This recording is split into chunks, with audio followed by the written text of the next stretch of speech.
Krishna, Krishna, Krishna, Hare Hare, Hare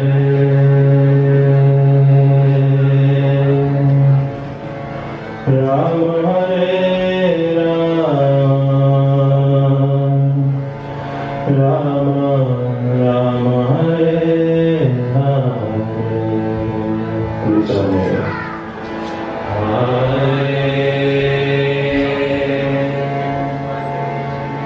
Krishna, Hare Krishna,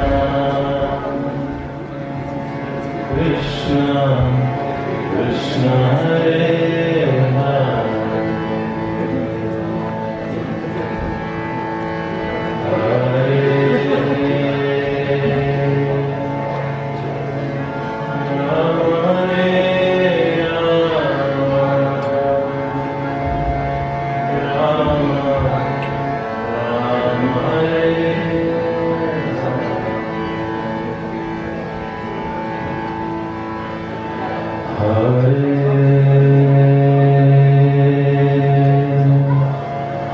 Krishna, Hare Krishna, Krishna, Krishna, Hare Hare, Hare Rama, Hare Rama, Rama, Hare Hare.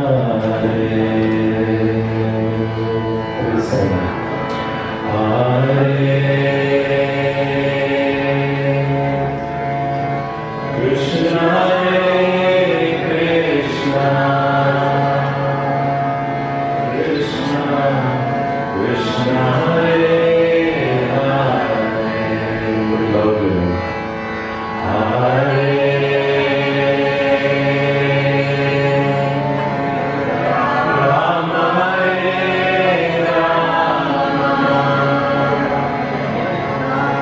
Rama, Hare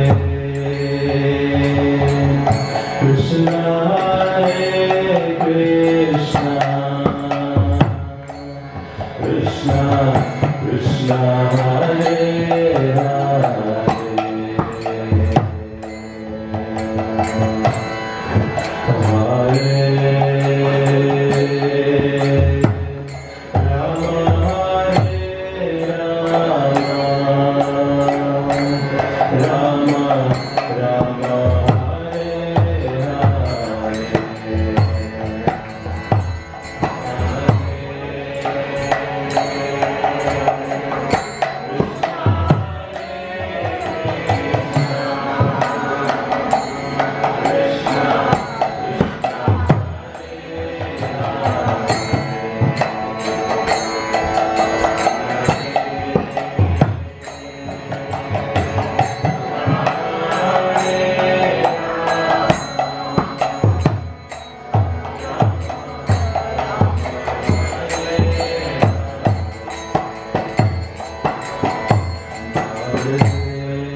Shri Guru Chayana Padma Kevala Bhakati Sharma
Srimate Bhakti Vedanta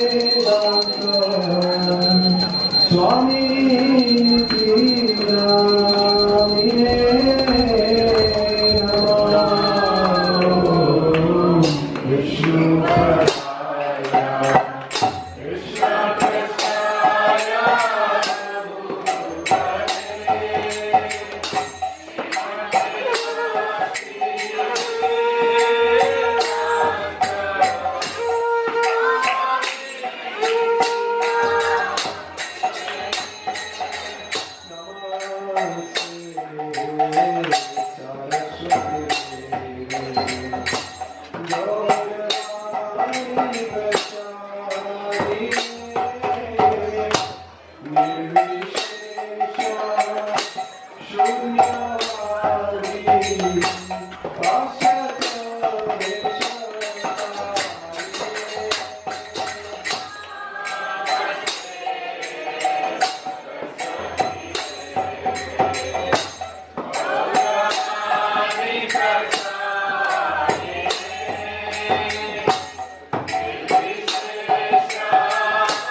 Krishna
Hare Krishna, my name is Hasika. Hare Krishna, my name is Shrisha. Hare Krishna, my name is Shrika. Hare Krishna, my name is Amrita. Hare Krishna, my name is Riddhi. Hare Krishna, my name is Priya. Hare Krishna, my name is Tanna. That's a good round of support from all of us. So now we're going to call a very special team. They are the team from Project Vision. So Amit Prabhu and Franco Prabhu have very kindly come here to present us the project update. We were in a not so very pleasant situation a few months back, and it's Prabhu's help that has really progressed the project really further. So thank you very much for all the efforts, Prabhu. And without further delay, we can have the Project Vision team here. Hari Bol, a big round of applause, please.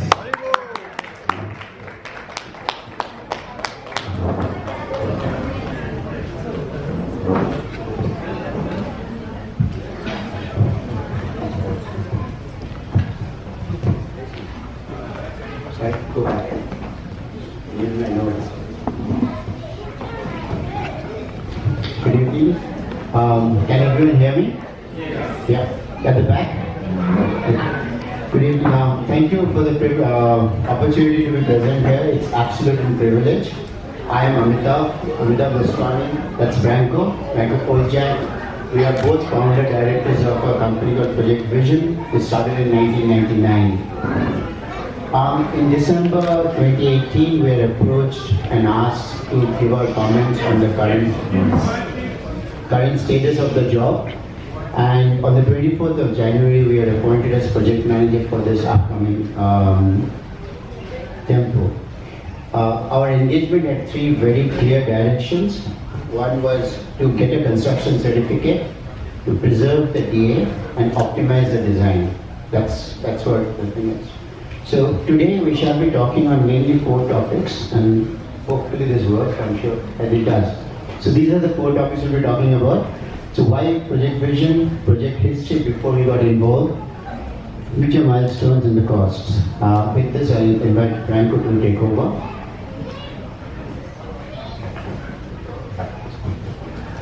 Good evening, everyone. Well, Amitabh's already mentioned a little bit about us. So we actually started the business back in 1999, so we've been around for a little while now. So that's giving us a little bit of stability, you know that we will run the long distance.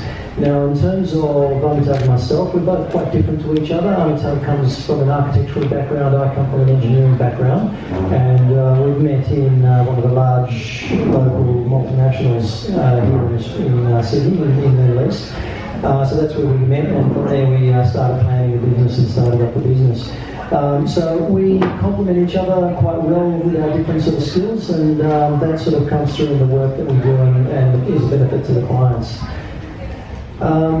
Generally the way we operate, one of us runs a job and the other oversees the work. So in this instance, I'm in there in the thick of it with the board members here, working on a day-to-day basis, and other times overviewing what I'm doing. And vice versa on other projects, we swap around. We've had ongoing experience with projects like these in terms of full development, so we understand the overall process from coming up with an initial concept, driving that through the design process, getting the authority approvals, and then finally building, and at the end handing over the keys. So we do understand the whole process and get involved in the whole process all the way through. We've also got all of our methodologies and our systems are certified to International Standard 9001. So from that perspective, you can rest assured that everything that we do will follow a fairly solid and robust process. In terms of clients, we have both government and non-government clients.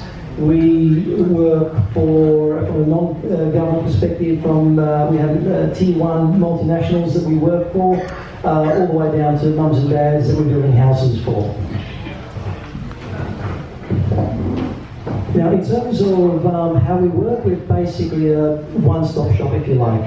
We package up all of the work that's required to deliver a project. So we start with design. We have in-house designers, and Amitabh's background, obviously in architecture, assists us in driving that and managing the design. And then obviously project management. That's a little bit of what we're doing at the moment. We've basically taken the project as it stood previously, and Amitabh will go through that in a little minute. And we've now driven that through. So, and then obviously from there we run into construction. So we're quite capable. We are licensed builders, so we can actually run straight into construction.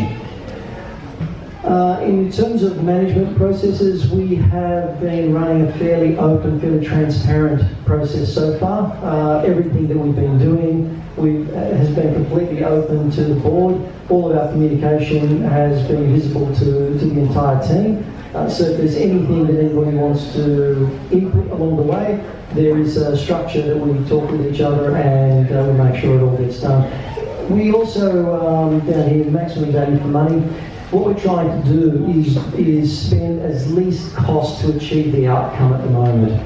So there's an objective, as Amitabh pointed out previously, which is to get a construction certificate, start some work so we can preserve the DA. That is the key objective at the moment. We've also been trying to keep the cost down by renegotiating with some of the consultants, and we've recently just been able to get a couple of them to drop their fees, and also being careful which consultants we're engaging. So we're not necessarily getting them to produce reports that we don't need for the moment. So we're being very, very careful. So what do you get when you hire us? Basically, you get a one-stop shop.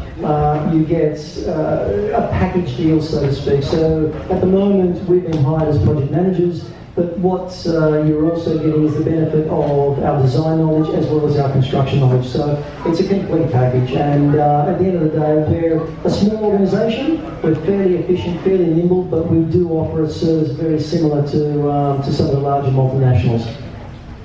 Thank you. Amitabh? Thanks, Venkata. We still got a few slides to go. So that was about why Project Vision. In December end, so we go to the, sorry, next. Thanks. So in end of December, I was contacted to discuss this project. Looking at it, we next met, which now I have understood was my interview with a few people from in this room. And basically, in that meeting, what we realized is that the three critical issues regarding the project. One was that the DA was expiring on the 17th of April 2019. Second, there's no construction certificate in place. Now, you need a construction certificate to preserve the DA so they can start the construction. Starting of a construction preserves the DA. And construction certificate we found was not that easy because there were multiple government departments involved for the approval. So from that till the 24th of January, where we actually give commission for the job, we also had a lot of discussions with the team, and few of the investigation came through that the original DA had 103 objections. Now that's my second highest number that I was used to in the last 20 years was 45, and that was a liquor store called Dan Murphy in Kingsford, and it was like no one wants a liquor store next to them. So just to give an example, that's how against that Hawkesbury Council was. The sad news for it is 5 more years, there are more people, and there would have been further objections if we had to go to another DA, because that has been discussed that whether we should go and redesign it. The other thing I noticed was that there are no obvious timelines to the project or even what actions to be executed. This is not taking away from the previous team. They did a lot of work, can be seen, but the basic systems were not in place, which could have driven it to fruition. Even things like minutes with meeting, and so there's no clear drawing status. There was also a very major misunderstanding at that time in the team was that if we could extend this DA expiry date, which is almost impossible, and so the panic did not set in with anyone thinking they could, because this is Section 96, and the general expectation was we can extend the DA, so it was not possible. So what we realized is that though some of the documentation went overboard, but some primary investigations were not taking place. So you will have, like, the toilets are all detailed and the lights are all there in the drawing, but we don't even know whether the substation is approved or not. So there's a few things could have gone a bit more smoother. So basically it was an unclear project status. So at this stage we also realized that there is no clear design brief. Now again, not taking anything away from the 5 years of work, if we do not have a clear brief, it's very difficult to come with a clear project. It's not, so that was very critical. I was also asked by the team to identify issues that we came up internal, external design, which we made points of, because there are changes required both in the external design as well as internal to make it more productive. I'll just hand it back to Brian for now. Okay, so the next section is just the future milestones. So as I've said before, we were actually appointed on the 24th of January, so tomorrow marks 1 month. What have we done in 1 month? In this last 1 day short of a month, we've had to appoint a new Principal Certifying Authority, a PCA as they're called, certifiers. Once upon a time that used to be done by council, these days it's done by private organisations, as well as council if you choose. So we've appointed one of those. We've also had to go through and finalise what the certifier wanted in order to achieve the first construction certificate. So we agreed with them a strategy of construction certificate, so we're only going for one which is sufficient to get the DA preserved. That's all we're doing at the moment. We're not looking at the rest of the CCs to build the rest of the project. That will be the very next step. So right now, protection of the DA is the critical thing. We've had to pull the design team back together again, who've been working on this job over these last few years. In addition to that, we've also had to engage a number of additional consultants as well, just to fill some of the gaps with some of the disciplines missing. Over the next week to week and a half, we will now have most of the documentation coming through. So all the drawings, the reports, the certifications, they'll all be starting to filter through now over these next few days. Those will then be issued to the certifier, and we will finally be able to get a construction certificate. Now, the next thing that we then have to do, and that's actually what we're already starting to plan, is the physical works that have to happen. So step one is to get a construction certificate. Once you have that certification, you can then actually go and physically do some work. There's a certain minimum amount of work that has to be done, and once that's done, then you can get a notice from the certifier who will then basically tell you you've preserved your DA. At that point, you've then got a period of time that you can then safely go and build without too much rush. So the things that we're looking at doing is will be so by the 17th of April. That's the key date that everyone has to remember. If we don't achieve these things by the 17th of April, the DA lapses, which basically means you have to go to square one, relodge a new DA, and as I've said, there were numerous objections. So we'll, after notifying council, we're just going to do some preliminary type works, getting fences, water, power, getting the site ready for commencement, get a surveyor on board.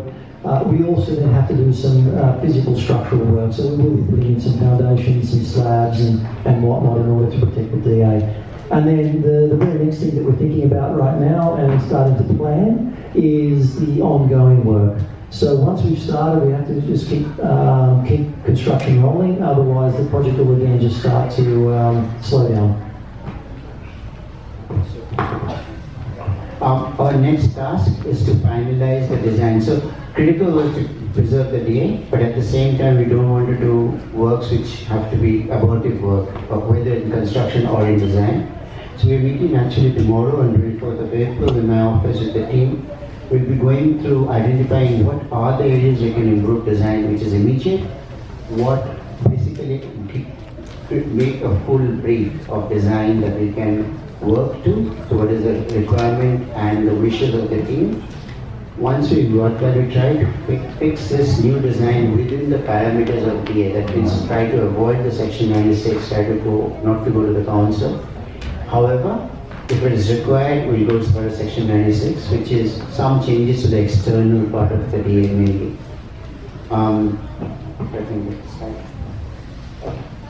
So future milestone stage 1. These are not aggressive, they're realistic, these are achievable, but it needs the support of everyone here to get through.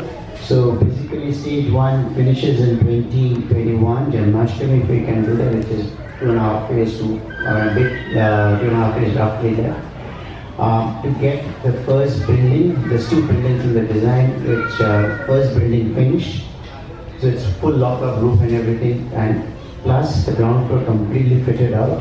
The kitchens are operating, the courtyards are operating, so it looks finished. It's not, and people can start going in there. And the full scope of the work we are targeting at the moment is 2023. Again, as you can see, 2 further years, about the same amount of work. Now we do realize that the speed of the work will be dependent on the costs coming through. So we'll next talk about the costs, what we expect.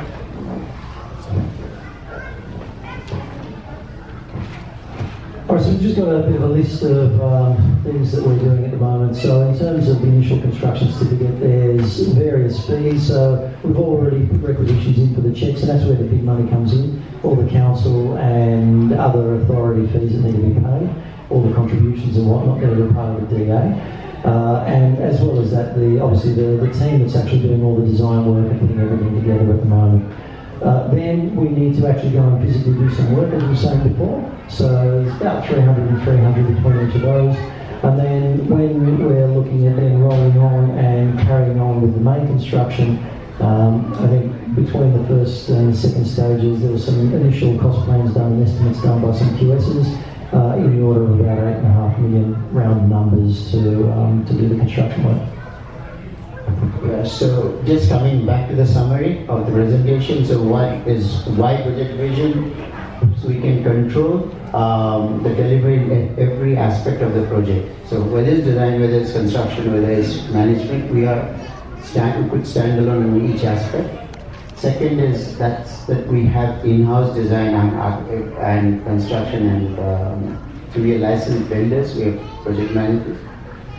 The project history before us there was a lack of clear design brief, and then there was very, very late start to preserve a DA. I mean, we'd be very lucky if we can preserve the DA. Quite confident, in fact at the moment I'm very confident thanks to what the work Branko is putting, but I was not in January.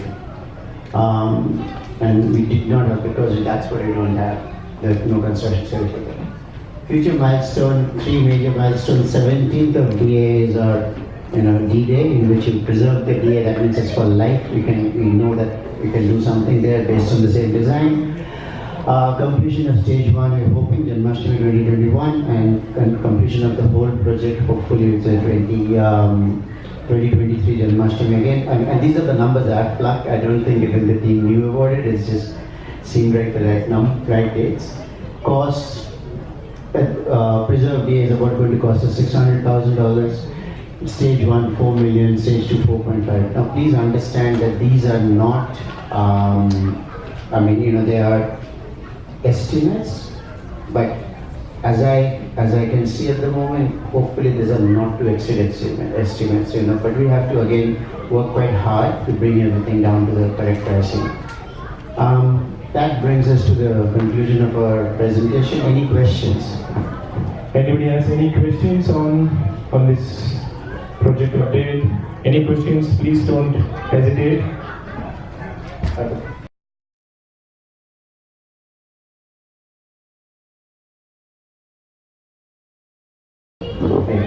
At this moment, I think the best person to answer will be Branko. He's looking after the DA, but I think we have overcome all the obstacles. Do you want the answer in a word? Hopefully, nothing. We have overcome some of the major issues. We have the RMS issues are now under control, which were the big ones. We do have some issues still that we're wrestling with Sydney Water. We should overcome those in this next few days. Beyond that, there's a lot of process, lots of details needed to produce, a lot of drawings, reports, certificates. There's a lot of people spinning in their hamster wheels doing things. But it's slowly all the big risks are gone and all going, and then it just becomes process. So just push. Just to add on to that, basically it's difficult. When you get a project, Mr. Chawla, the thing is how well can you negotiate with the PCA to get the first construction certificate, because it's all interpretation of that, and I think it's one of our unique skill set we have, that we are able to convince the PCA or any consultant how to follow what we really want from the job. So all the panic that we had about RMS, we've been able to renegotiate now, and we should be on target. So, sorry, Vijay Prabhu, you wanted a question? I guess the big question here is, when are you starting construction? This is in everyone's mind. So I know you already said that in the presentation, but good to say it out loud and clear. When are you starting construction? We got 8th of April is what we are targeting now. Okay. Because it's 90% chances once you're inside, they'll say it's preserved, but that we don't want to take a risk. Yeah. The PCA has bent backwards to help us in terms of how much he wants as a preservation of DA. To get those works done, we will start some of the works before, like when construction certificate is almost imminent. We'll start things like surveys and all that and mark out. And then we put the minimum work that's required and get the PCA. PCA gives us a letter that is preserved, and then we all take a deep breath and start the next phase. I've got another question. If you go back to the last slide, can you go backtrack? Yeah. You see there it says preserved DA, it says 600,000. Now that I assume includes 300,000 for the construction certificate and 300,000 for the actual construction, isn't it? Yeah, sorry, I remember. Yeah, that also includes the initial construction that you have to do. Just coming to that. So this is it. Yeah, this is the 600,000. 300,000. Now you have got the section 94. Those are statutory fees. These are not consultant fees. So that government wants from us that 1,500. The consultant fee is about 150,000. Then we've allowed for 300,000 to do after the foundation work. Now, whether that can be a bit less or no, we don't know. That depends on the PCA, how much you'll accept as start of construction. We're negotiating that to the minimum, but again, apart from the PCA, sometimes it's easier and cheaper to get work done as long as not abortive. Yeah. Because once you've got a, let's say, pile, the guys are coming to do the pile, if his setup cost is roughly about 4,000 just to come on site. If it's set up already, then we can go ahead and do the entire piling, as long as not aborted. So that we have to take a decision. So PCA might agree on 20 piles, but it may be better for us to go and finish 100 of them in one hit. Yeah, long-term cost benefit is there. Correct. Absolutely. Okay. All right, thank you. Thank you. Any other question? Just 1 minute.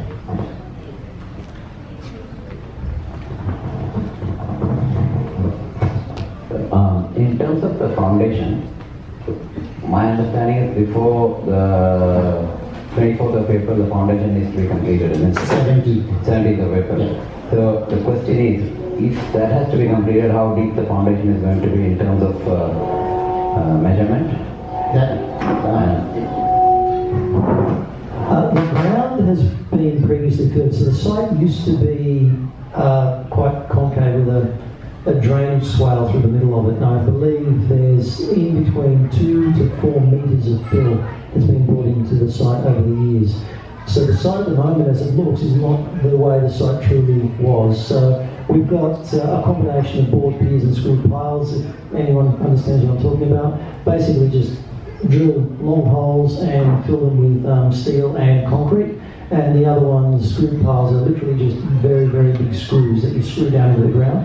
And then you put a concrete cap over them, and then the building sits on top of those. So that's how the foundation system works, or is designed at the moment. So that's what we'll be putting in. So they will go down quite deep, somewhere in the order of 5 metres by the time you get down into the rock and stop it down. Thank you, Brother. Any other questions? This is the other one.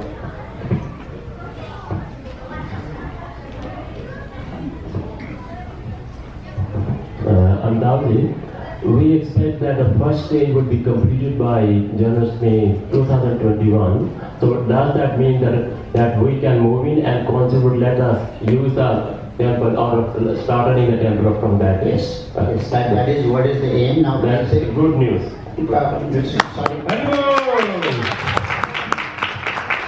Please let me clarify. Please let me clarify that. There is a 4 million tag there.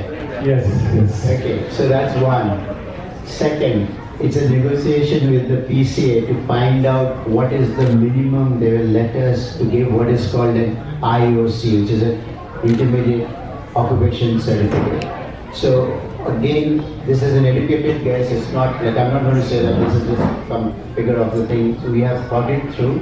So there are three aspects here to get it right. One is what PCA will agree. Second is what is the minimum that you want to make it work.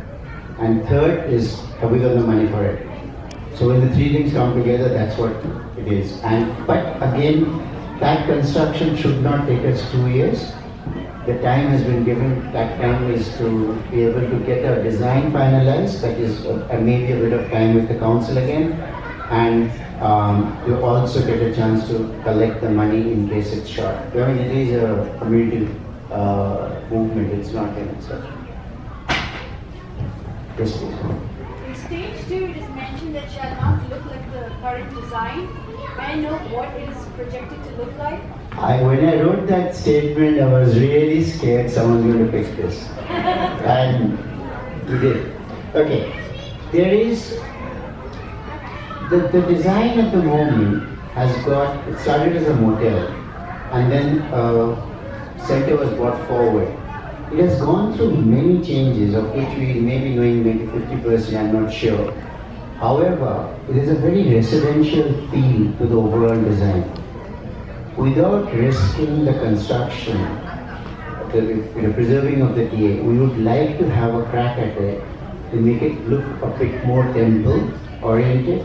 Second, there's some fundamental part of temples, like one of the simplest one is Hindu temples are based on squares, only squares, right? And generally 3 by 3s.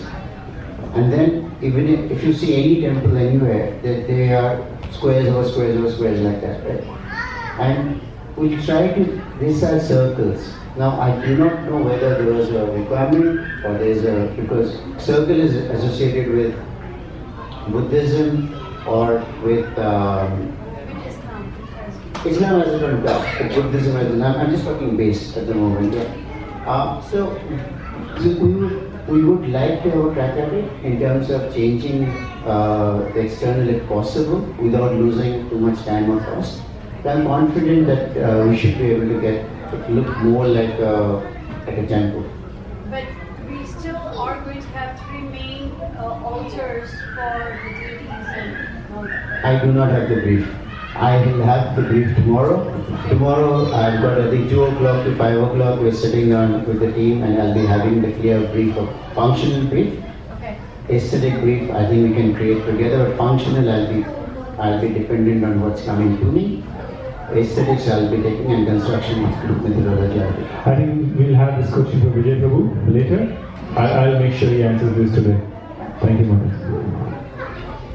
Any other questions from prosecution team? I like you. Oh, you still got a question, right? There you go. So in terms of, you answered the question on foundation, in terms of the fact that we haven't yet finalized the look of the future design, how is it that the foundation is going to cater for any design? So my question is the foundation going to cater for any design that we come up in the future? Short answer, yes. We're not looking for any abortive work at all. Peers that will be going in will be, and this is a negotiation again. What is the way we preserve? They give a short answer, yes, that foundation will be for. It's not going to be a drastic change of design. It's impossible that this has gone through so many years without having fundamentals of it correct. So, but maybe there's this sequence, the circulation, and also the external layout of the building is most probably going to stay as is. But I'll know this tomorrow. I mean, yeah. Any final questions? Anyone else? Krishna, Krishna, Krishna, Hare Hare, Hare Rama, Hare Rama, Rama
जय कृष्ण भगवान की जय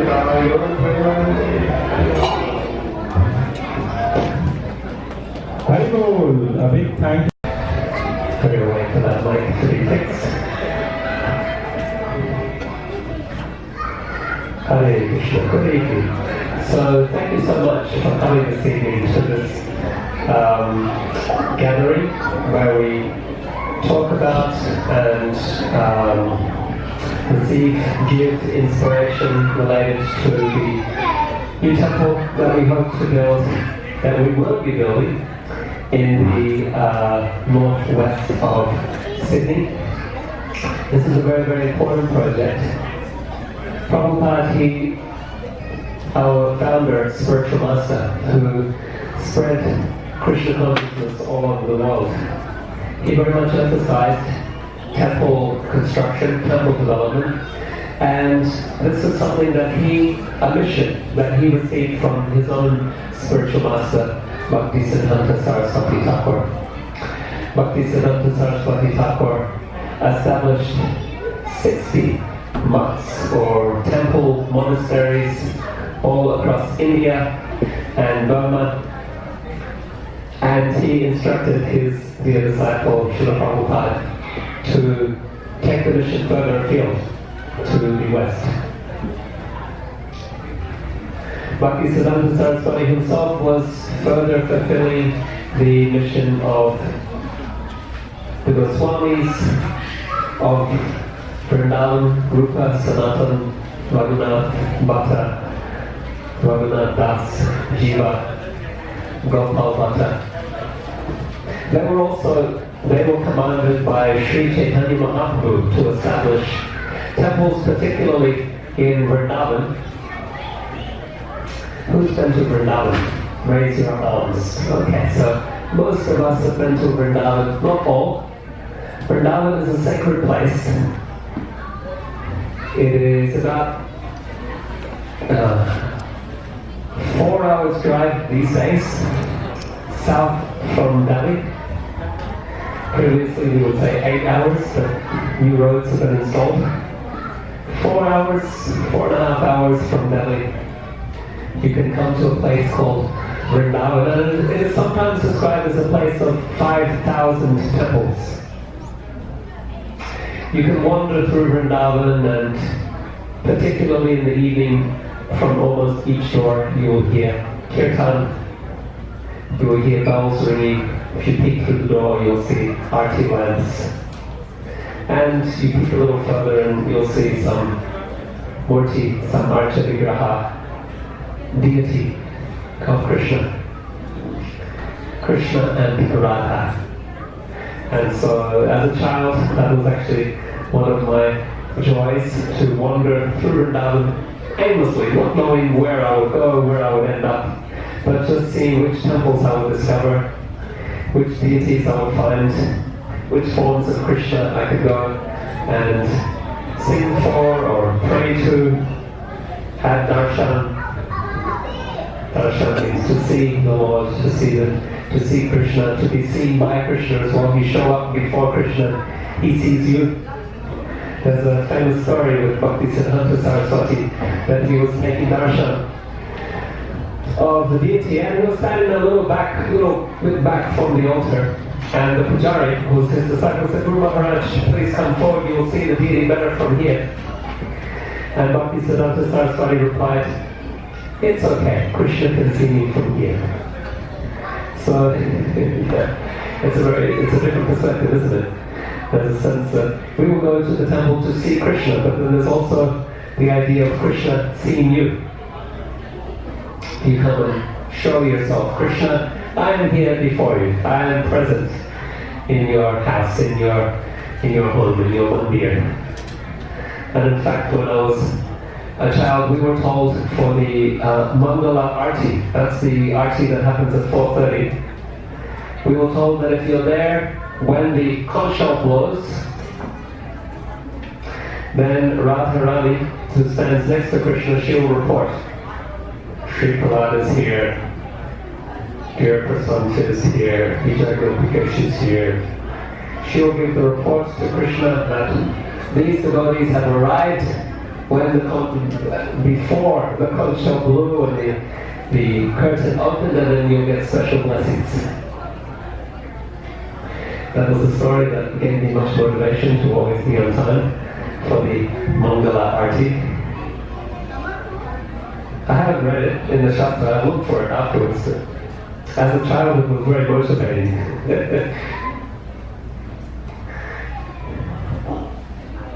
So Chaitanya Mahaprabhu, he is in fact the one who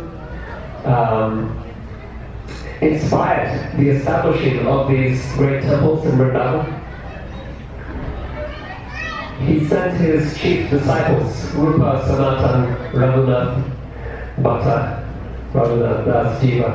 He sent them there with instructions. You reveal the lost holy places of Krishna, and you establish the mandir, you establish the temples.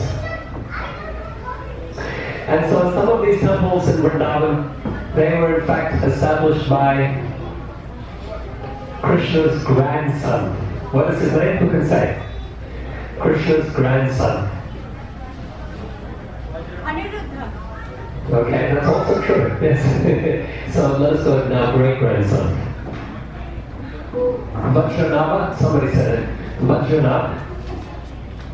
So very good. You get Pradyumna, who's Krishna's son, Aniruddha, grandson, and then you get great-grandson, who's Vajranava. And he ruled after Dwarka was submerged into the sea. Then he moved everyone back to Mathura. And he had an inspiration to make mandirs at the prominent places of Krishna's Leela, Krishna's pastimes. So three deities in particular are very famous in Vrindavan. They are said to have been established by Vajranava, Krishna's grandson. They are the deities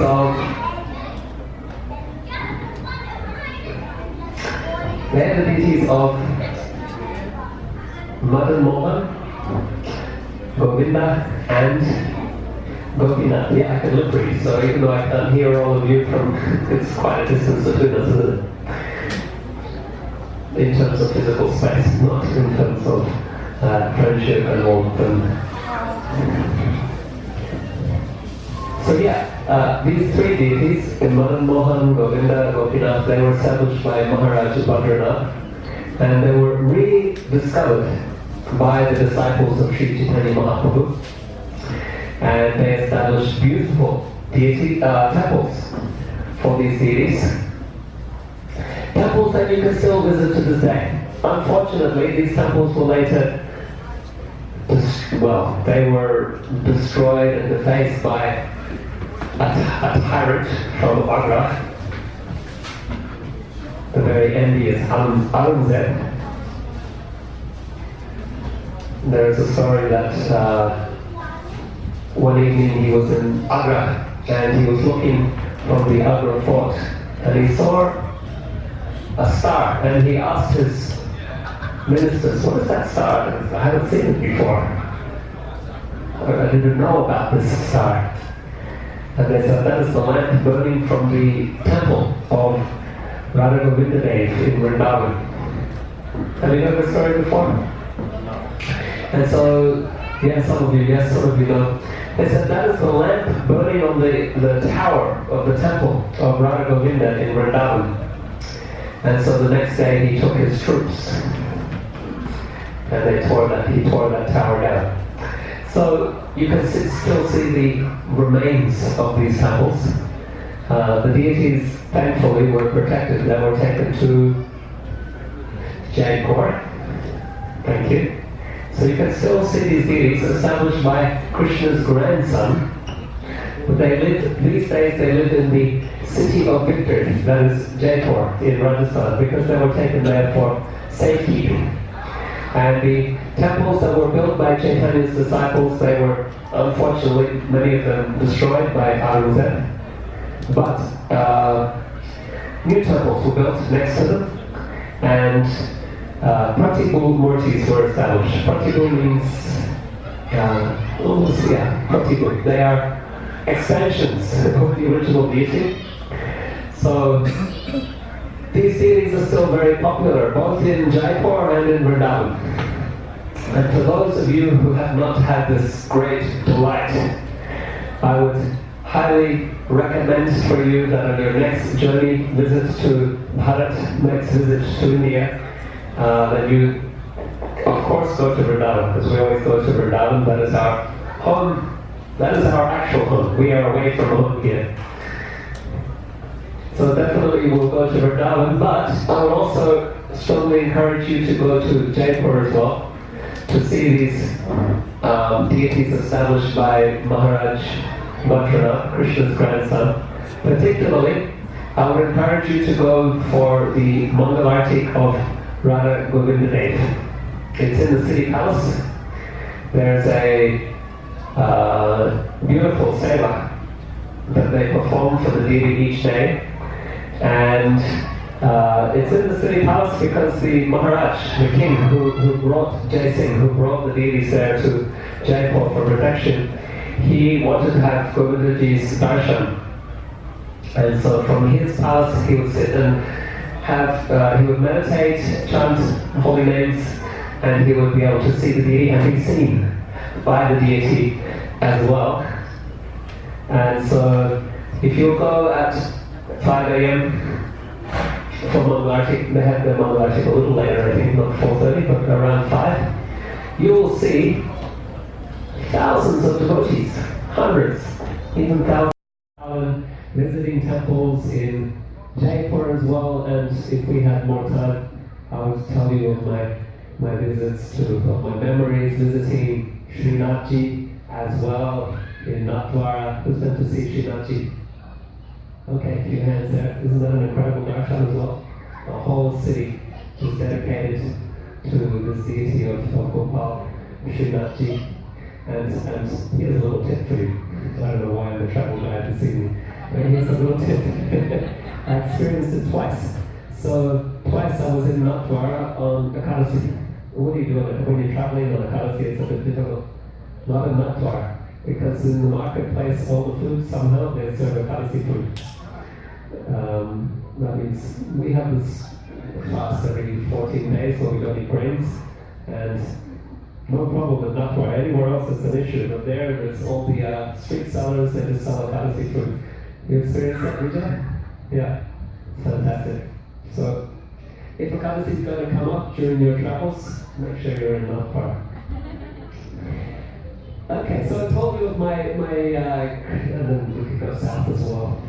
Tirupati, Udupi, Sri Lanka, these are all wonderful, wonderful places to visit. Why? Because the Lord is there. The Lord makes His appearance in Vrindavan, but He also makes His appearance in the place where the devotee invites Him. The devotee will invite Him to different places. And Prabhupada, He invited Krishna all over the world to appear in His Archa Murti form. And He writes in one of His purports in the Srimad Bhagavatam, He writes there that actually Krishna is present all over the world. He's already present. Krishna is probably right. Krishna is already present all over the world in His deity form, but not manifest. But then the devotee establishes the deity and invites the Lord to be present and to receive service. So yeah, a wonderful purport. Have any of you come across that purport? It's such a fascinating purport. Prabhupada saying that the deities are already there. The deity is already there, just waiting for the form to be established and for the seva to be initiated. How incredible is that? Yeah? So, this is Krishna's great mercy to us, that He appears in His Archan form, in His Murti form, and reciprocates with the devotees. We can tell many, many stories of Krishna reciprocating with His devotees in different ways. It's a very tangible thing for the devotees, that experience of Krishna's reciprocation in His Archa Murti. Yes, we can talk to Krishna, and we are encouraged. You pray to Krishna, and you can feel Krishna reciprocating with you. But when you come before the deity, it becomes more tangible for you. easier to talk to Krishna when you're standing in his home, where his seva is being performed regularly each day. You can really feel that reciprocation, and you can build a relationship with the deity. You can feel that the deity is like your own friend, or your parents, or these different relationships are there. You can feel it in a very tangible way. Every temple, there will be, if you will talk to the devotees, to the pujaris, they will tell you stories of how the deity is reciprocating with the devotees in different wonderful ways. So, the temples are the temple and where the deity is established and worshipped each day. So, many of us, we will have the deity in our home as well. I have a deity that I've been worshipping even as I travel. I've been worshipping for, 25, 30 years. Govindaji, he's been with me, kindly accepting my seva each day and do puja for him. But my standard is not the same as the standard in the temple. I do a 35-minute, 40-minute puja each morning, and then I put Govindaji to bed at night. Wake him up the next morning, do a 40-minute puja. But in the mandir, they're doing 7 artics, 7 offerings a day. And so because the commitment is much greater, the reciprocation is also much greater. Krishna is present everywhere. He's present in the picture, he's present in the book, he's present in the holy name, he's present in the deity. But in the temple, where the seva is being done consistently, with commitment, every single day, every morning, 4:30, bhaktas are there, doing the artics, singing the prayers, and 7 artics a day, 7 offerings a day.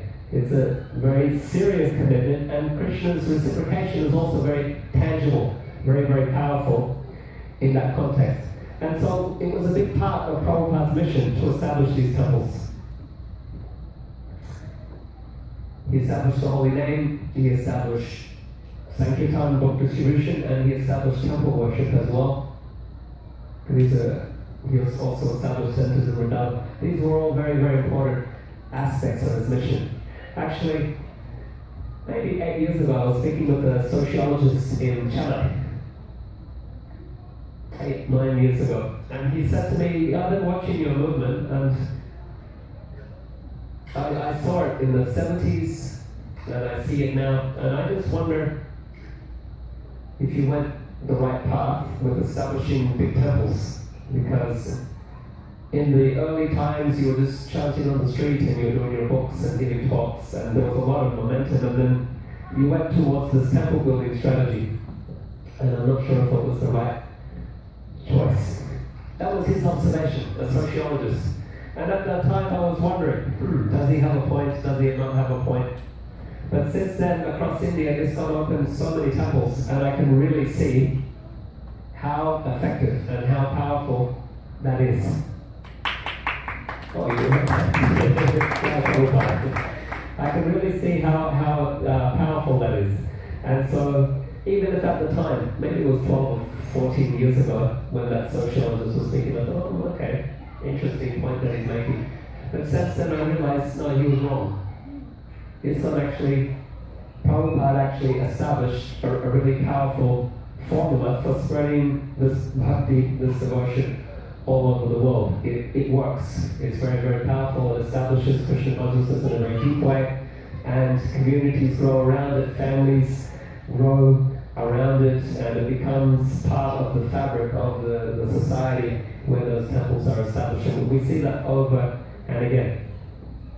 It's not an easy thing, establishing temples. Not easy by any means. Any project that I've seen where ISKCON has established these wonderful temples, it's been a long haul, a long grind. It's never been easy. It's never been as easy as the devotees thought it was when they started. Right now we are building a massive temple in Mayapur. So it's the temple of the Vedic planetarium. $20 million at least.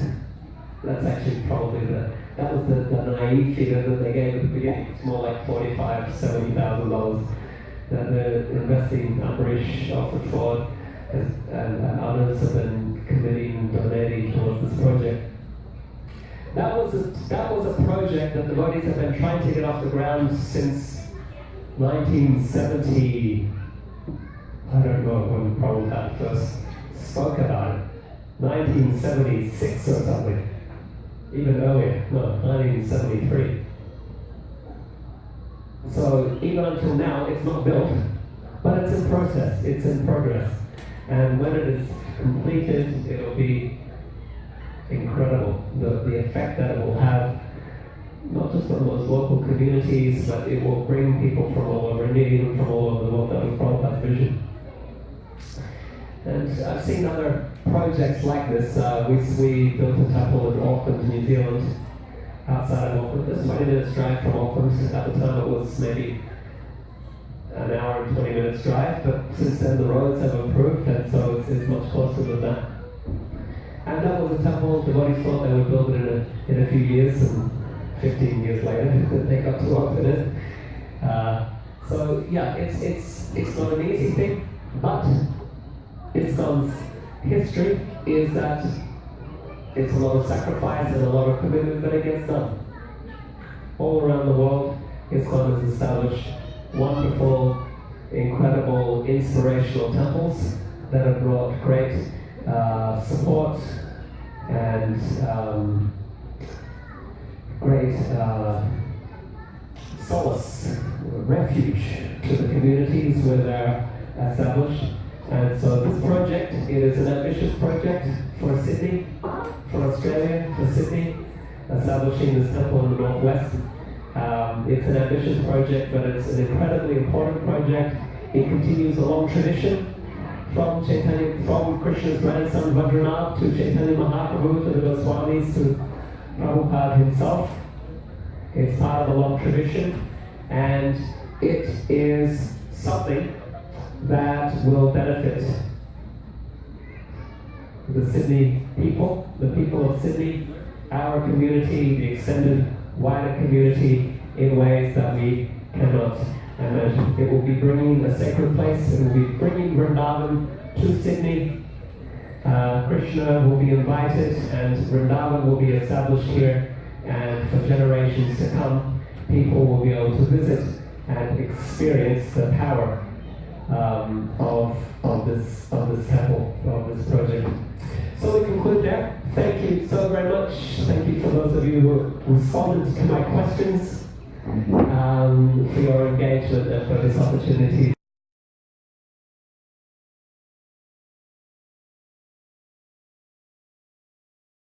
We are building this temple. How about that? That is not a coincidence and that's not an accident. So I thought, and he said that his forefathers also built temples, so now you're locked in now. You can't run away from this project. When we start any temple projects in India, we get the main devotees who are in charge of the project to come and commit to being on the project till it's completed. Isn't it? They come and make a vow to the deity that I'll stay on this project and I'll be here till it's completed. So I think your name was Swami and of course Branko by his side. So thank you so much for the wonderful work you're doing. I just want to take all of you now through this journey of where we have been so far. We have been on this project working since 2013. We got this land, and 2014 we had the first dinner in Wentworthville, August 2014. His Holiness Bhakti Charu Swami was our chief guest that time. He did the first dinner for us. And since then we had 17 dinners. And today we are having the 18th dinner number 18. So I just want to give you a bit of a history of where we are in terms of finances. You heard where the project is from Project Vision. They are coming to do the knights in shining armor. Come rescue the project at this time of need. But I'll just take you through this slideshow. Shri Radha Govinda ki. So we have got just 3 topics to cover. The goals and objectives of where we are. I'll just summarize what Amitabh and Branko just said. And the design review team that's in progress and the recent developments. So So why we are building this cultural center? Actually, this temple we are calling it Hare Krishna Community and Cultural Center. Community and Cultural Center. It's a cultural center because temple is a part of it, an important part of it. That's not only a temple. It's going to be art, culture, music, dance, drama, fine arts, so many different aspects. And there's also the society, a community of devotees coming together. And that's what Srila Prabhupada wanted to bring. That was his vision, to bring members of society together and nearer to Krishna. A purpose of teaching a simpler and more natural way of life. We are located close to the Hawkesbury River, beautiful scenic location. I'm sure you've seen ads saying come to the Hawkesbury River, it's nice, relaxing. This actually project is going to have guest houses where you can come and stay on the weekends. And of course a temple, a pure vegetarian restaurant where you can come and have prasadam. And there's also going to be a wedding hall and community hall and lots of activities for kids and beautiful landscaping and many wonderful things. In fact, today I got some special drawings for you, 3-dimensional drawings, which I hope you'll look at and enjoy. Before we go further, I want to read a message from His Holiness Ramesh Swami Maharaj. He couldn't make it today, he wanted to come, but he's busy in Mayapur with meetings, GVC meetings. But he was very kind enough to send a message, which I already sent by email to you all. But he wanted me to read out tonight, he specifically told me. So I'm going to read that out in the next page. Dear devotees, please accept my humble obeisances, all glory to Srila Prabhupada. Thank you for attending the new temple fundraising dinner. Unfortunately, I couldn't be with you this evening, but hopefully I will come for the next one. The next one, April, yes, made a booking already. As you know, the beautiful temple of Sri Radha Govinda in North Sydney has been operating for the last 30 years. However, it is now too small to accommodate the growing number of devotees in the greater Sydney area. There is a need to have a bigger second temple, and fortunately by the grace of the Lord, we were able to purchase 4 acres of land at vineyard. These projects are very important, not only for the devotee community, but for people in general. As Srila Prabhupada once said, we are building temples and developing projects. They are not just buildings or structures. These projects are meant for helping you make spiritual advancement. These projects are meant to bring you closer to Krishna. There is also a nice quote in the Skanda Purana. Just by starting the construction of a temple for Lord Krishna, sins committed in 7 births will be wiped out, and one will deliver his forefathers who are suffering in the hellish planets. In conclusion, I'd like to say, may Sri Radha and Krishna bless you for helping to build this temple, and by their mercy, I'm sure everything will come out successful and perfect. Your servant, Ramesh Swami Maharaj ki. Prabhupada ki. Thank you. So that was a very nice message from Maharaj to reassure the community that they want the temple. It is Srila Prabhupada's desire, and it is for the benefit of the community that we are working hard to do this. Now moving on. So this is the recent development we talked about. Project Vision has been appointed to get us to the construction certificate and the start of construction. It's April 2019, we saw that. Work is continuing on the interior design of the temple. It's going on in parallel. And they have given us Janmashtami 2021 as phase 1 completion date, if we are able to continue continuously. Now next slide I'm going to show you is a 3-dimensional view of the temple. But I just want to warn you before I start the slideshow. It is a bare drawing of the temple. It's got no frills, no artwork, no decorations, no motifs, no claddings, nothing done on it. It's a very bare building, so bear in mind, it's just what the design shows. That's what it is.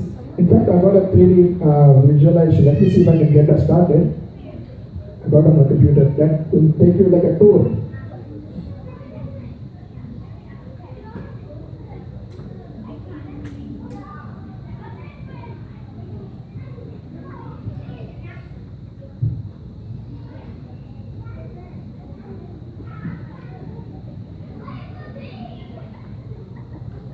Are you able to see that? Yes. Okay. With the audio. I mean, supposed to be MP4, I don't know. But anyway, you can see the structure now. So this is the view when you drive in. This is from the temple side. This end is from the Windsor Road side. You see that curve? That's the temple. showing you different perspectives of that building. Like I said, this is just a plain wall. There's nothing done on it, no work done on it, no further design, just built as per the plan. It takes you around pool.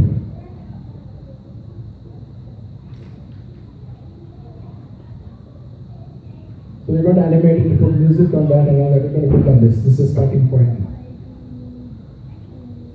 Gives you an idea. So the other side is going to be the guest house, and so this side we have the wedding hall downstairs, and upstairs is the temple.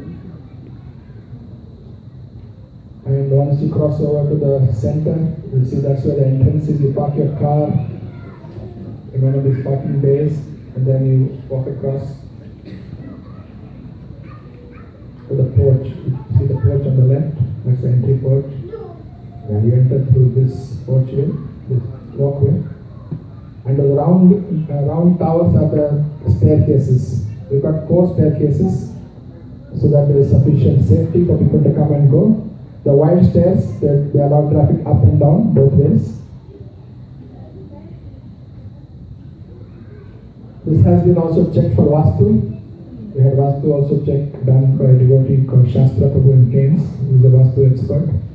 He gave some tips that were incorporated here. And yeah, this is a plain building only, and this side is the guest house. This side is the guest house on the top floor, and ground 12 rooms guest house, and ground floor is the community hall. And now you see the back of the property. This is where it goes back. It goes really into the back of the property. It's quite a long property as we saw in the drawings. So we have 1 acre of built-up area. The total property is 4 acres. So we have room for another 3 acres. We can see down the track how fast the project develops. We can do different things.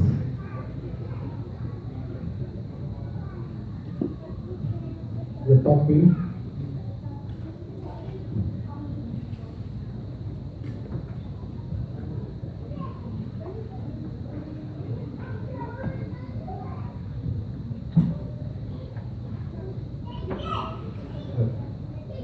That completes the tour basically. So you can enter the property from both sides, from the left side and the right side. There are car parks on both sides.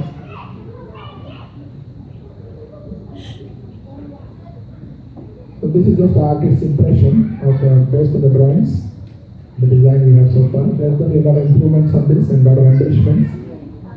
Depends on time and money, how much support we have.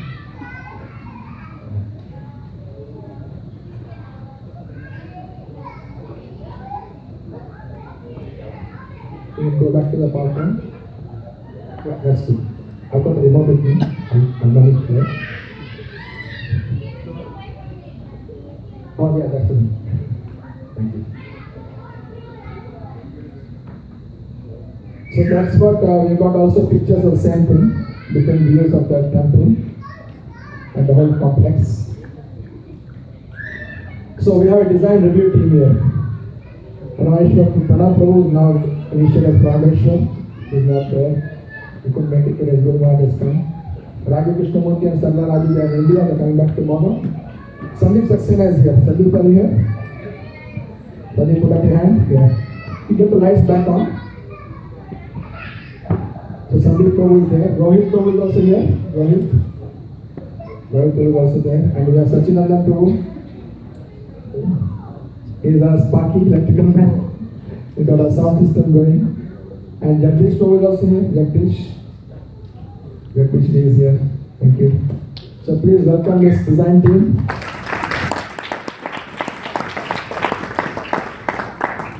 They are working with Amitabh and Branko to see what best we can get design out of this project so that it's attractive and functional and useful and appealing to a wide variety of people, not just Indians, to a wide variety of people.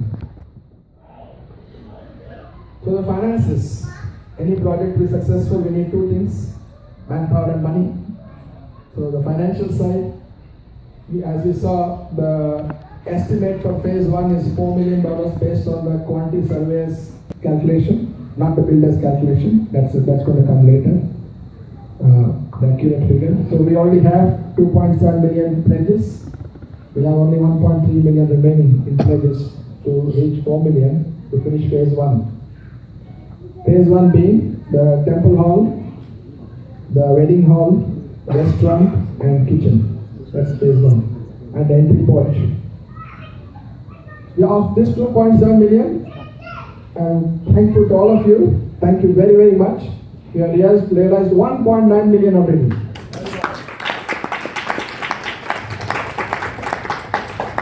Thank you for all your support, all put together, all hands working together. We reached this incredible figure of 1.9 million in 4 years' time. So it's quite good. We still have 0.8 million pledges outstanding. They're coming through every month. So if you have pledges outstanding, please, our humble request is to please put as much as you can, because what we have done with this money, we have put this money into the offset account for our land loan. Our land loan was $2 million. So we put whatever money you are donating goes into the offset account. Instead of paying loan on $2 million, we are paying loan only on $150,000. So $1,850,000 has already gone into the offset account. So the bank is only charging interest on $151,000 instead of charging interest on $2 million. So thanks to our president. So instead of paying $10,000 a month interest, we are paying only $1,500, about $1,200 a month interest. Our interest comes from $10,000 down to $1,200. Like to see a zero, but 1,200 is pretty close, pretty good. So again, thank to all of you, all the work you are putting in, hard work. Your money is working hard for us, for Krishna rather. Now those are the different dinners. There is different times. And so now we have the total pledge of 2.7 million. And today we have a target of 125,000. Last year in February, we had reached 134,000. So we are saying close to that. We should see if we can beat last year's record. We might, we never know. But I set a small target so we can easily achieve. But if we cross 134, then we are crossing last year's target. And that will take the pledges up to $2.8 million. So Prabhupada again, why we are collecting donations? Best use of power and opulence is to engage them in the service of the Lord. So for this project to be successful, it's very important that when you make a pledge, that you please fill out all the details. If you don't fill out your details with your name, phone number and everything, and your credit card, if you're collecting a credit card, please fill out all the details, card number, expiry date. If any of the information is missing, your contribution will not go to Krishna. If you miss the mark, it won't go to Krishna. So please make sure all the details are filled out. Legal name is important. Don't put your nicknames or initiated names. You can put initiated name in bracket. But then it's a tax deductible receipt because donation is going to Hare Krishna Food for Life. So we like that you give your legal name so you get a proper tax deduction. So we have different levels of donations. Before I come to the level of donations, I want to mention something very special. Sri Prabhupada mentioned every project there's always challenges, struggles, and there are some very, very special personalities who have done extraordinary service, which has made the project successful. So I would like to call upon some of these devotees before we talk about the donations. There's one special devotee I want to mention here, who is amongst us today. He is 80 years old. I don't think it's very hard to guess what this. He goes door to door knocking. Hare Krishna. Can I mow your lawn for you, please? Can I cut the grass for you? Can I do some service? People asking, why at this age are you doing this? You're 80 years old. 80. You don't need to do anything like that. No, I have a vision. We have to build a new temple for Radha Govinda. And all the money I collect from this service will go to building the temple.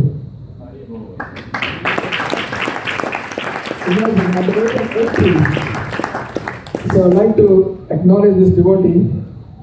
His name is none other than Rameshwar Prabhu. His Grace Rameshwar Prabhu ki. Before you leave for tonight, after dinner, please make sure you come and thank him and his family for supporting us. And right next to him is also our good friend Nandeshwar Prabhu. He's come all the way from Delhi. He's a headmaster, right? New Zealand. He was Auckland. Oh, you're from Auckland. I'm from Auckland too. We'll catch up later. So he was a headmaster. Gurukul headmaster, teaching in a Gurukul in Auckland. So he's come here to make a contribution, to be part of the dinner and to part of the acknowledging the project. So thank you, Nandeshwar Prabhu. Very wonderful. So like that, if you go around the room, I'm going to mention some special devotees. Okay, as the time goes along, what special contribution they are doing that is really making this project take off. Now, in order for any project to be successful, there is what is called the 80-20 principle. That means 80% of the donations are given by 20% of the people.